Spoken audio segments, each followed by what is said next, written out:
मला वाटतं steering setting पण चेंज होतं नाही का? प्रत्येक पण जरा मोडला tight- स्टेअरिंग हा. हे चेंज होतं. टाईट होतं. थोडं वेगवेगळं आहे प्रत्येकाचं.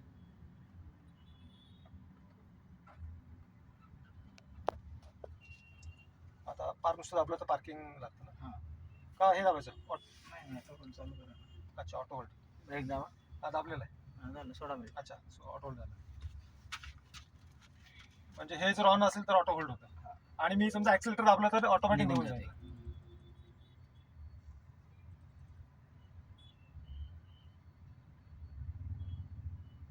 याचं ओढं कुठं दिसतं? खाली 111 किलोमीटर. हा, 111. आपण निघालो तेव्हा किती होतं? 104 का 3 हा, 7 किलोमीटर झालं ना.